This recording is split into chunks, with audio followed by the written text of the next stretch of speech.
Welcome back, boxing fans, to another great show with Sean on Boxing. What we saw yesterday from William Skull versus Canelo Alvarez was not boxing. That was disgusting. That dude did not come to fight, he came to survive. And it was one of the worst fucking performances I've seen in a long time. And the day before, Devin Haney was almost as bad in his performance against Jose Ramirez. You have people now on social media acting as if somehow what they were doing was boxing. Hitting, making, hitting and not getting hit. But these guys weren't hitting, especially William Skull. When Devin Haney actually stood and set his feet and threw punches, he was very effective. The problem was, for the majority of the rounds, he was running, literally running around the ring. Whenever Jose Ramirez did cut off the ring, he held him. So then, of course, the ref had to separate them, and then he would run around the ring again. It was disgusting. For a guy that is apparently a pound-for-pound top fighter, and a guy who's considered one of the best fighters in America, if that's the best fighter in America, Jesus Christ, man, America boxing is falling off a cliff, because that was a downright disgusting performance. Luckily for him, the whole card was terrible, so it kind of masks how shit he was. And as far as William Skull yesterday, that dude can look forward to never having another big fight in his career. Guaranteed, we're never going to have to listen to the name William Skull again. And that's not because Canelo Alvarez and the fact that Canelo Alvarez was ineffective against him. No, it's because anybody with two eyes could clearly see that this guy was not interested in trying to win a fight. You cannot win a fight when you're running around the ring. You're not in range to even land punches. You're not even throwing punches. Running around the ring, stopping another guy from being effective, isn't winning you points. The other guy, he's winning some points because he's chasing after you, being aggressive, and trying to corner you and throwing shots. Even if he's missing, he's trying to get you. He's showing an intent to try to create a fight. In truth, what these refs should be doing is they should be giving verbal warnings, right? Same as if you were hitting low, holding, hitting behind the head. They would give you verbal warnings on that. If you continued it, they'd take a point off. This is what they should do when guys are fighting like that, because it's disgusting. It's ruining boxing. Fans fucking walk away disgusted because they have to sit there for 36 minutes watching this kind of performance. You wonder why Canelo Alvarez is frustrated. Of course he's going to be frustrated, because you're literally fighting a guy who has no intention at all of making a fight. And it doesn't mean you got to stand in front of the guy and let him punch you. See, this is what stupid, dumbass motherfuckers say. Because we understand you can be like Floyd Mayweather and many other fighters, right, who use defensive skills, stay in range where you can still land punches, but still make the other guy miss. That's why it's called make them miss, make them pay. For them to miss, you need to be close enough for them to throw punches. And you have to be close enough where you can counter punch them by making them pay for missing, right? That's boxing. Literally running around the ring like it's some fucking track and field event. Oh my God. And then I hear people fucking quacking and fucking going, Canelo Alvarez isn't a pound for pound fighter. He wasn't able to cut off the ring. You cannot cut off a ring of a guy who is so determined to literally jump, dive, run, and fucking jump all over the place.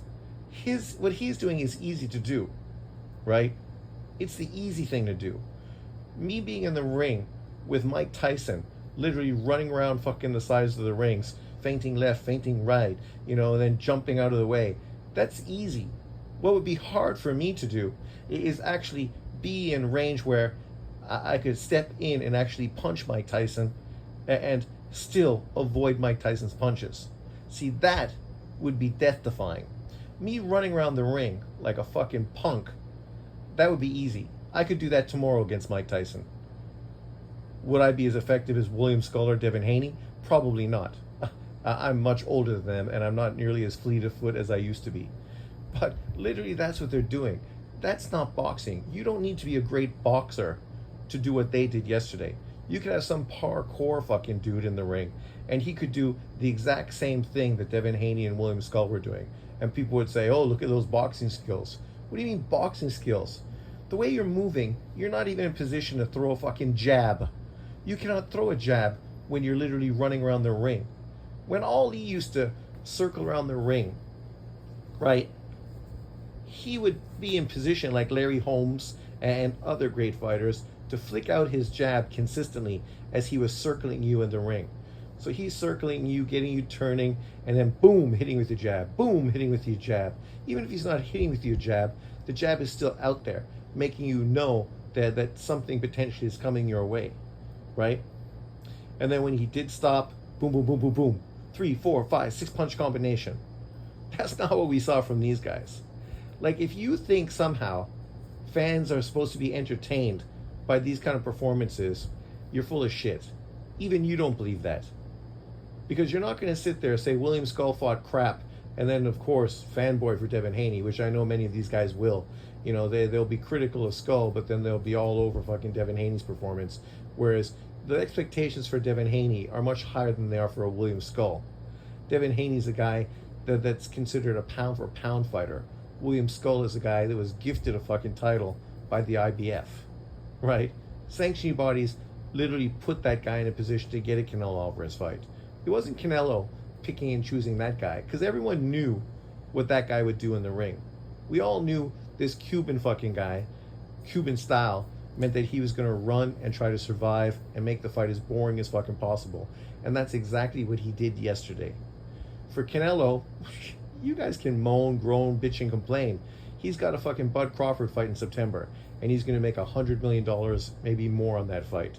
So you can fucking say whatever you want, but at the end of the day, it means nothing. His Canelo Alvarez Bud Crawford fight is going to do huge numbers in Vegas, big pay-per-view numbers, and the fact that he didn't look fucking outstanding and stellar is just going to make people feel that much more confident that Bud Crawford could beat him.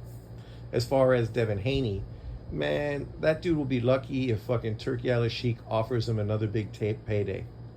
Because they're using these guys to try to build up the American boxing market, right?